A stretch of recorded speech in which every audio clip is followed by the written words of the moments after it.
Good morning, good morning. Or maybe not that great for some of us who have been awake since, about midnight. What time is it? 9:34 p.m. right now.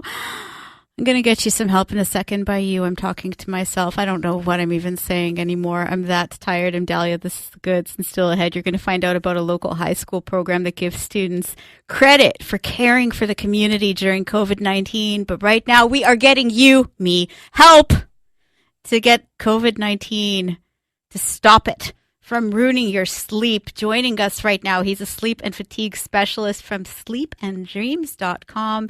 He was last here right before the pandemic, too, to give us some tips. And little did he know that I'd be reaching out to him for some pandemic tips. Clinton Marquardt, good morning, sir. Good morning, Dahlia. Thanks for having me on. Well, you are much needed right now. I mean, I didn't not sleep purposely last night just so that I can complain to you about it. But let me complain to you about my lack of sleep, Clinton. When you were here, we were talking about my difficulties sleeping. And I've since heard so many people commiserate with me on this, whether we're talking about really difficult dreams or we're talking about this change in sleep patterns. And I feel like what you're going to say is you need to develop a routine. But I feel like the pandemic is so much more insidious when it comes to our sleep than just, okay, I'm going to develop a routine and life will be easy. Yeah, and it's not all about developing a routine when you're having sleep troubles. You know, that's some pretty basic, what we call sleep hygiene. You know, the basics of not doing your clock watching, making sure you don't drink too much caffeine beforehand, sleeping in a dark room. That's all very basic and can help the average person get a bit better sleep. But when you're having sleep problems, you need a bit more. You need some more advanced tips. Then hook me up, Clinton. Hook a sister up. I need these tips. So these days we've got a lot of stress and anxiety around COVID, around our jobs, around what's going to be happening in the future. And oftentimes this tends to keep us awake at night. So the I'd say two of the biggest problems are the inability to fall asleep and then waking up and having a hard time getting back to sleep.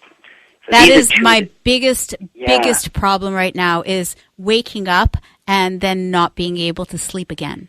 Right. So your mind starts racing. You've got what we call cognitive intrusions. You can't stop them from happening. Does that sound kind of familiar?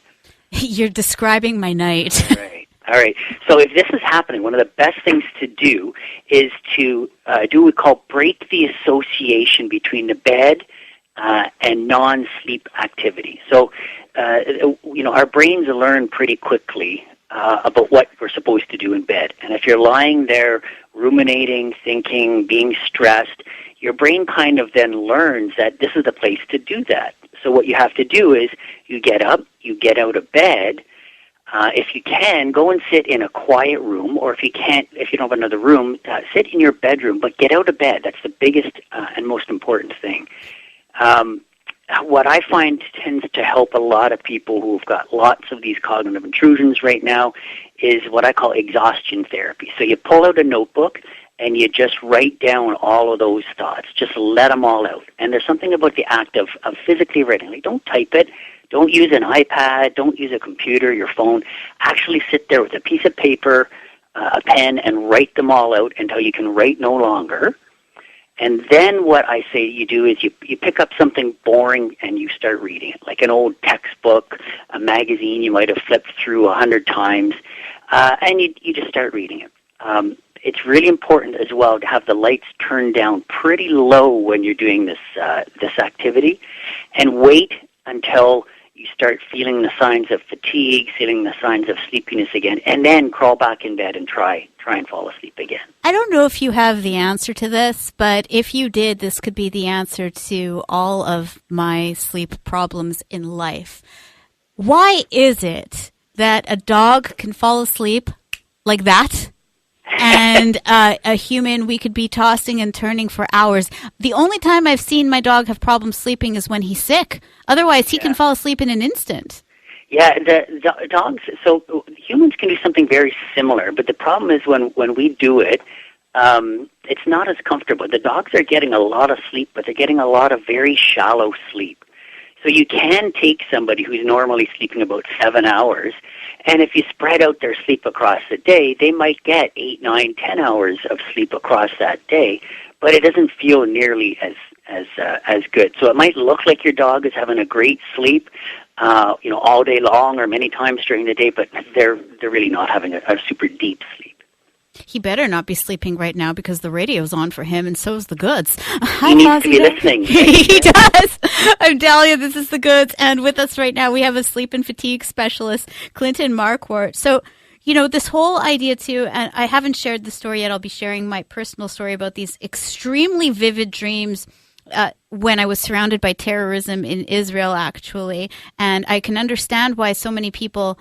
I saw how things were manifesting in different ways. You think you're doing okay. You think you're doing okay because you're going about your day-to-day life and you're like, pandemic? What pandemic? I'm fine. I can deal with this. It's not a problem.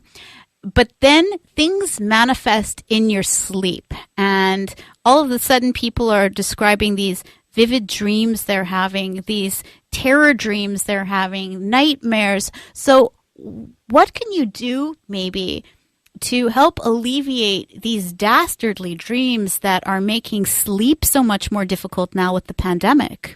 Yeah, so one of the things you have to keep in mind is one reason why they're happening. So when you're awake, you're much better at controlling your thoughts, controlling your thinking. That's because your frontal lobe, an area of the front portion of your brain, is still quite active, and that area helps you censor and control your thought processes. When you're asleep, that area of your brain tends to relax, so you can no longer control and censor your thought processes. So all of the stuff you've been blocking down all day long starts surfacing again in your dreams. So it's not that dreams are the bad things you went through are not a concern. They are a concern, and they tend to appear during your dreams because essentially your brain relaxes and lets them out. So if they're happening a lot, you can do a couple of things. One is what we call dream interruption. So if you're actually waking up from the bad dreams, look over at what time they're happening at. So it usually starts about an hour and a half into sleep. So say you're bed at midnight, you wake up at 1:30, and this is happening every single night. What you do is you set an alarm for, say, 1:15. You wake up, you interrupt the probability of a dream, and then when you're awake, you rehearse a different dream. So you've got like a dream prepared during the day that you'd like to have, something happy, something special. At 1:15, you wake up, you rehearse the dream in your mind, and then you go back to sleep. So it's kind of like a dream replacement technique. And the more often you do this, the better you are at it. So if you could even rehearse the new dream during the day just by sitting there, closing your eyes, relaxing, and essentially pretending to have this good dream, it can reduce the nightmares and bad dreams. So I can almost literally make my dreams come true. With a lot of practice, you can. There's something called lucid dreaming, where you can essentially control all your dreams while you're in the dreams. So you can become a pretty big sort of dream control expert with a bit of practice, yes. I could finally find my 0-calorie chocolate cake that I've been searching for forever. Question for you as a sleep specialist. We've heard from psychologists, we've heard from psychiatrists, we've heard from doctors who have told us, this whole pandemic and the mental health fallout from it is going to be so significant and so impactful months from now. Because right now we're talking about the anxiety and depression and the mental health problems that people are experiencing. But this is going to last, and the fallout from it is going to carry on even once we're out of lockdown. What's going to happen with sleep? Because sleep and mental health go hand in hand. Sleep is almost seems like it is describing to you a state of your mental health that you might be ignoring. So how do you see sleep being affected over the next while? Well, I think what's going to happen is right now we're seeing some pretty acute sleep problems, and they're not leading to other negative problems just yet. But I think as people continue with the sleep problems, their sleep maybe doesn't get any worse, but it doesn't get any better, then it will start to show up in mental health issues. Anxiety will get higher, depression will get higher, relationships might start to suffer, work will become problematic. If it's causing a lot of lack of sleep, a lot of poor sleep, we could see people driving around with more fatigue levels. So I think we're seeing sleep now, but I think we're going to see the secondary effects of it later on.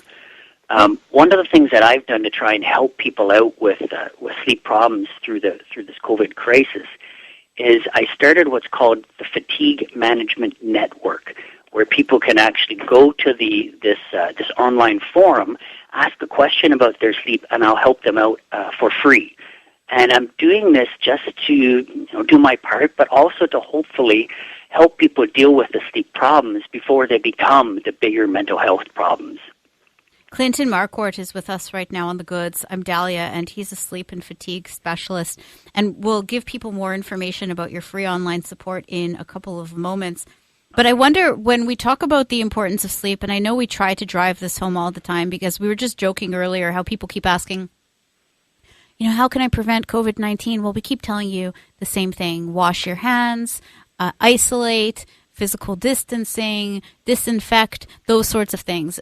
And it's the same thing because for years people have been saying, hey, how am I supposed to lose weight? And we tell them, well, exercise and eat properly, exercise and eat properly.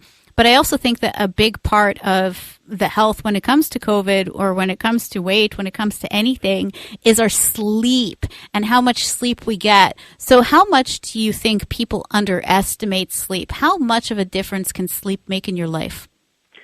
Sleep, more and more research is coming out around sleep and its effects on immunity and our ability to fight off disease. Read a paper just recently where if you can increase your sleep to being above 6 hours per day regularly, you're 4.2 times as likely to be able to fight off the common cold when you come in direct contact with it.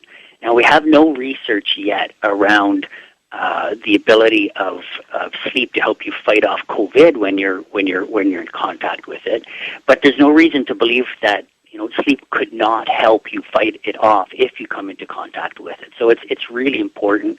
There's lots of literature, lots of science around the link between sleep and long-term negative health consequences like cancer, like dementia, like diabetes. So it's really, really important. And people tend to underestimate it because the effects are not immediate. Right? You don't have a bad sleep and then you wake up and you've automatically got a cold. It takes some time for this to happen. So without that really tight link, it makes logical sense that, why should I really prioritize my sleep when nothing terrible happens right away? But little things I think that you can notice quite readily are things like when you're really tired. If you're not sleeping, you suddenly might feel very hungry, but really you're just trying to replace one need with another. Like last night when I couldn't sleep, I was thinking that I was really hungry, but I actually wasn't. I was probably super exhausted, but because I couldn't sleep, I just wanted to eat something all of a sudden. Or sometimes if you stay up just past that point when you're really tired and you push through, all of a sudden it's midnight and you want to eat. So maybe if you were sleeping better, everything in your life would be better. You'd be eating more healthfully, you'd feel more energy, all of those sorts of things, right? Yeah, you got it. You got it. There's really tight links actually between what you just talked about, being fatigued, not sleeping well, and your ability to say fight off cravings. There's brain changes, there's gastrointestinal changes that actually make you crave the bad food when you're fatigued. So you're looking for the salty, greasy, sweet food when you're fatigued.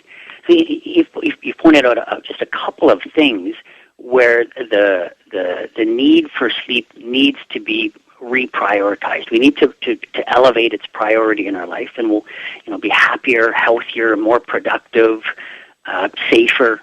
All of these things. So people, I think it really needs to come up a couple of notches in our priority list. It's fascinating how we're so quick to prioritize things like, and it's important and it's not to diminish it, but things like washing our hands and disinfecting and physical distancing. But doing these things like prioritizing your sleep can have a very serious impact on your life right now too. So if you need help with that, Clinton Marquardt, he's here to help you, and you have that free online support form. What's the information people need, sir?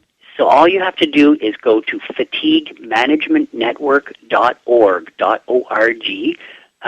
type in a username and password, and you can pose your question or ask for help for free and anonymously. So nobody knows who you are, and I try my best to get you some help for free. It says for essential services workers, and that's who I'm focusing on, but I'm not going to turn anybody away in this time. If you got some problems, I'd really like to try and help you out a bit. Last quick question. What's your sleep like? Well, even me, I know all of these therapies, these techniques, these tips, and even COVID has taken its toll on me. I've had a few sleepless nights as well, so nobody's immune to it. Well, and the more you know, actually, the more difficult your life becomes, doesn't it? Because now you can tell yourself what you need to do, and now you're running through your list, and now you're going against everything that you're teaching people. Yep. Clinton Marquardt, for sure. Thank you so much for taking your time to join us today and for offering this service to help people sleep. FatigueManagementNetwork.org. He's there to help essential service workers, but he is not going to turn you away if you need the help. I need a lot of help. I need a lot of coffee. Thank you so much to Clinton Marquardt. I'm Dahlia. This is The Goods. Still ahead, a local high school program that gives students credit for caring for the community during